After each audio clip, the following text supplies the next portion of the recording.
கர்த்தருக்கு மகிமை உண்டாவதாக. கர்த்தரும் இரட்சகருமாய் இருக்கிற நம் ஆண்டவராகிய இயேசு கிறிஸ்துவின் ஈடிணையற்ற நாமத்தினாலே உங்கள் அனைவரையும் நான் வாழ்த்தி வரவேற்கிறேன்.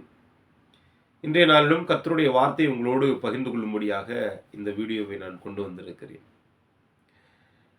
இன்றைய நாளில் கர்த்தருடைய வார்த்தை நமக்கு கடந்து வந்து சொல்லுகிறது, கோபக்காரனுக்கு தோழனாகாதே என்று. இந்த வார்த்தையை மையப்படுத்தி கர்த்தருடைய வார்த்தையை உங்களோடு பகிர்ந்து கொள்ளும்படியாக இந்த பதிவை நான் கொண்டு வந்திருக்கிறேன். கர்த்தருக்கு பிரியமானவர்களே, இந்த செய்தியை துவங்குவதற்கு முன்பாக ஒரு சிறு கதையை உங்களுக்காக சொல்ல நான் ஆசைப்படுகிறேன். ஒரு கிராமத்திலே 2 நண்பர்கள் இருக்கிறார்கள். அந்த 2 நண்பர்களிலே ஒருவர் மிகவும் சாந்த குணம் உடையவர், அமைதியாக எல்லாவற்றையும் கையாளுகிற ஒரு பொறுமையான மனிதன். அவரோடு பழகுகிற இன்னொரு நண்பருக்கு கோப குணம் உண்டு. எல்லாவற்றுக்கும் கோபப்பட்டு எதற்கெடுத்தாலும் கோபத்தோடு நடந்து கொள்ளுகிற ஒரு சுபாவத்தோடு இருக்கிற முற்கோபியாய் இருக்கிற ஒரு மனிதர். இந்த இருவருமே சிறு வயதிலிருந்து நண்பர்களாய் இருக்கிறார்கள்.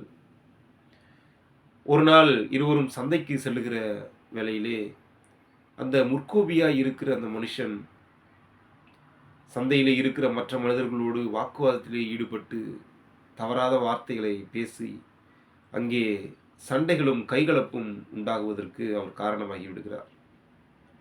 அதை அறிந்து அங்கே இருக்கிற ஜனங்கள் எல்லாரும் காவலாளர்களுக்கு தகவலை தெரிவித்து அந்த இடத்துக்கு காவலர்கள் வந்து அவர்கள் இருவரையுமே கைது செய்து விடுகிறார்கள்.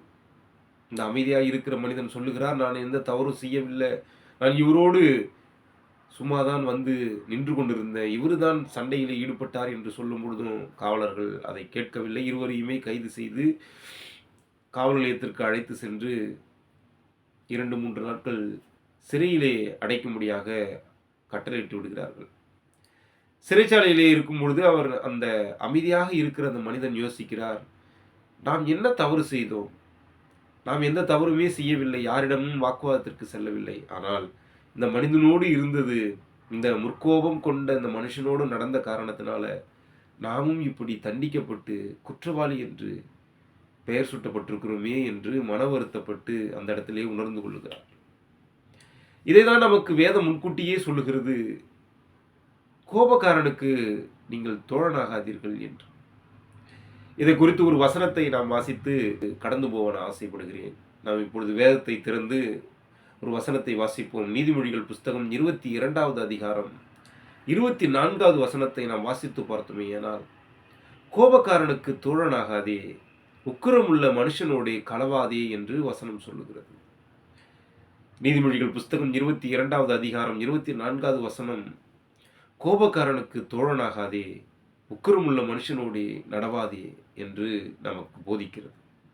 கர்த்தருக்கு பிரியமான அன்பு சகோதர சகோதரிகளே, நாம் யாரோடு நடக்கிறோம், யாரோடு பழகுகிறோம், யாரோடு நாம் அதிக நேரத்தை செலவிடுகிறோமோ அவர்களுடைய சுபாவங்கள் நம்மளை தொடர்ந்து பிடித்து நம்மை அவர்களைப் போலவே மாற்றிவிடும் என்பது நமக்கெல்லாம் தெரிந்த உண்மை.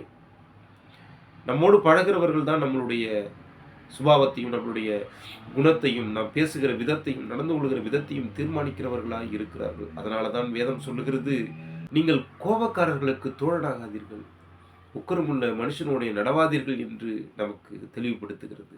வேதத்திலேயே சில வசனங்கள் இருக்கிறது. 1 கொரிந்தியர் 15:33 நாம் வாசித்து பார்த்தோமே. ஆனால் மோசம் போகாதிருங்கள், ஆகாத சம்பாஷணைகள் நல்லொழுக்கங்களை கெடுக்கும் என்று நமக்கு சொல்லுகிறது. யாக்கோபு 1வது அதிகாரம் 19-20வது வசனங்களை நாம் வாசித்து பார்த்தோமே. ஆனால் ஆகையால் என் பிரியமான சகோதரரே, யாவரும் கேட்கிறதற்கு தீவிரமாயும் பேசுகிறதற்கு பொறுமையாயும் கோபிக்கிறதற்கு தாமதமாயும் இருக்க கடவீர்கள் என்று சொல்லுகிறது. ஏனென்றால் மனுஷனுடைய கோபம் தேவனுடைய நீதியை நடப்பிக்க மாட்டாதே என்று இந்த யாக்கோபு புஸ்தகத்திலே நமக்கு தெரியப்படுத்துகிறது.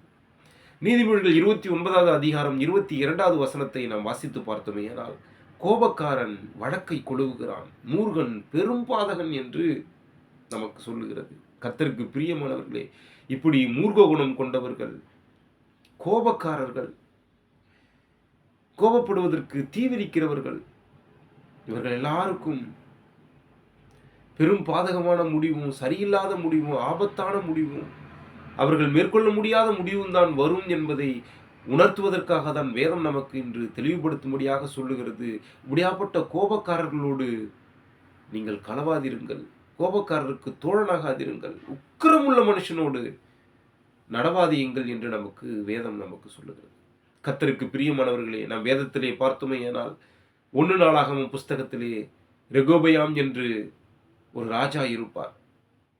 சாலமோனுக்கு பிறகு வந்த ராஜ்யத்தை ஆளும்படியாக கர்த்தர் கொடுத்த ராஜாவாய் இருந்தாலும் அவன் மூத்தவர்களுடைய ஆலோசனை கேட்காமல் தன்னுடன் இருந்த நண்பர்களுடைய ஆலோசனை, பொல்லாத ஆலோசனை, அவர்களுடைய உக்கிரமான ஆலோசனைகளை கேட்டு அந்த இஸ்ரவேல் ஜனங்களை தண்டிக்கும்படியாக சில கட்டளைகளை விதித்து அந்த இஸ்ரவேலர்களுக்குள்ளாக 12 கோத்திரங்களுக்குள்ளாக பிரிவினைகளை உண்டாக்கி ராஜ்யம் விழுந்து போய் இந்த யூதா இஸ்ரவேல் என்று பிரிந்து போவதற்கு காரணமாய் இருந்த இந்த ரெகொபெயாமிற்கு முக்கியமான காரணம் இப்படியாப்பட்ட தவறான நண்பர்களோடு பழகியது, கோபக்காரர்களோடு தோழனானது, உக்கிரமுள்ள ஆலோசனை சொல்லுகிற மனிதர்களை தன்னுடன் வைத்து கொண்டதுதான் அதற்கு முக்கியமான காரணமாய் இருந்தது.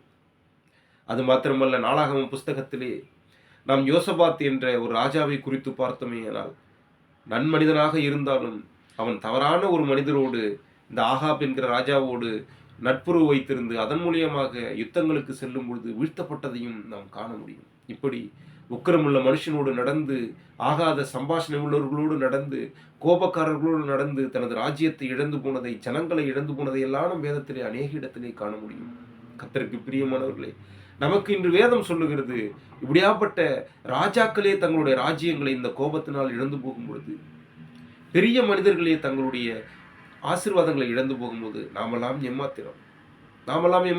கர்த்தருக்குள்ளாக நாம் கிருபையினாலே வாழ்ந்து கொண்டிருக்கிறோம். நாம் இப்படியாப்பட்ட கோபத்தினாலே கோபக்கார மனுஷர்களோடு நடந்து அவர்களுடைய கோப சுபாவங்களை நாம் ஏற்றுக்கொண்டு நாமும் அப்படி நடந்தோமேயானால் நம்மளுடைய ஆசீர்வாதங்களை நம்மளை விட்டு விலகி போவதற்கு வழிவகை உண்டு பண்ணி கொள்வோம். அதனால் கர்த்தருக்கு பிரியமானவர்களை, நாம் கர்த்தர் கரத்தில் நம்மளை ஒப்பு கொடுத்து கோபக்காரனுக்கு தோழனாகாதபடிக்கு, உக்கிரமுள்ள மனுஷனோடு நடவாதபடிக்கு நாம் நடக்க வேண்டும் என்பதை இந்த வார்த்தைகள் நமக்கு இன்று போதிக்கிறது. வேதத்திலே ஒரு 2 சம்பவங்களை நான் உங்களுக்கு சொல்ல ஆசைப்படுகிறேன். கோபமுள்ள ஒரு மனுஷனால ஆசீர்வாதம் இழந்து போனதை தெரிந்து கொள்ளும்படியாக ஒரு 2 சம்பவம். சவுல் என்று ஒரு ராஜாவை நமக்கெல்லாம் தெரியும். 1 சாமுவேல் புஸ்தகத்திலே 18வது அதிகாரத்திலிருந்து நாம் வாசித்து பார்த்தோமேயானால், சவுல் என்கிற ஒரு ராஜா கர்த்தரால் அபிஷேகம் பண்ணப்பட்ட முதல் ராஜா இஸ்ரவேல் ஜனங்களுக்கு. ஆனாலும் அவன் தாவீது மீது கொண்ட கோபத்தினால், உக்கிரத்தினால் அவனுடைய ஆசீர்வாதங்களை இழந்து போய், அவனுடைய ராஜ்யத்தை இழந்து போய் மரணித்து போனதை நாம் வேதத்திலே காண முடியும். அதற்கு காரணம், அவன் ராஜ்யத்தை இழந்து போக, ஆசீர்வாதங்களை இழந்து போக, அவனுடைய சந்ததியே இல்லாதபடிக்கு போக காரணம் அவனுடைய கோபம். தாவீது மேற்கொண்ட காய்முகாரமாய் அவனை வெறுத்தான் என்று வேதத்தில் சொல்லப்பட்டிருக்கிறது. கர்த்தருக்கு பிரியமானவர்களே, நம் கர்த்தர் சமூகத்தில் கோபமில்லாதவர்களாய் இருக்கும்படியாக நம்மளுடைய பழக்க வழக்கங்களை மாற்றிக்கொள்ள வேண்டும் என்பதை இந்த வேத வார்த்தைகள் நமக்கு சொல்லுகிறது. இன்னொரு சம்பவத்தை உங்களுக்கு நான் சொல்ல ஆசைப்படுகிறேன்.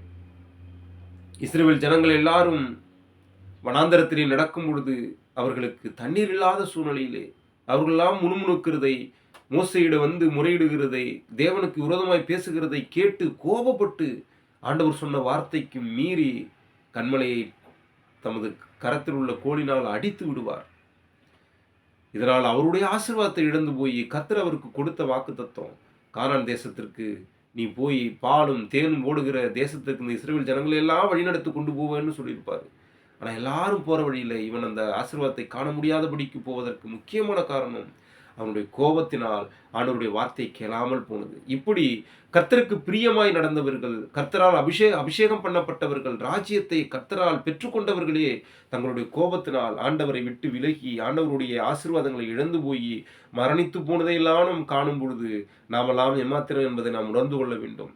கிருபையினால் இருக்கிற நாம் கர்த்தர் சமூகத்தில் இப்படி கோபக்காரருக்கு தோழனாகாதபடிக்கு, உக்கிரமுள்ள மனுஷனோடு நடவாதபடிக்கு நாம் ஆண்டவராகி இயேசு கிறிஸ்துவே நம் நண்பராய் ஏற்றுக்கொண்டு அவரோடு நடந்து, அவரோடு பழகி, அவரோடு இருந்து, அவருடைய சுபாவங்களை பெற்றுக்கொண்டு அன்பு, நீடிய சாந்தம், நிச்சயடக்கம், பொறுமை, இப்படியாப்பட்ட நம்மளுடைய ஆவியின் கனிகளை பெற்றுக்கொண்டு வாழ்ந்தோமேயானால் நாம் கர்த்தர் கரத்திலிருந்து ஆசீர்வாதங்களையும் நன்மைகளையும் பெற்றுக்கொள்ள முடியும் என்பதை இந்த வேத வார்த்தைகள் நமக்கு தெளிவுபடுத்துகிறது.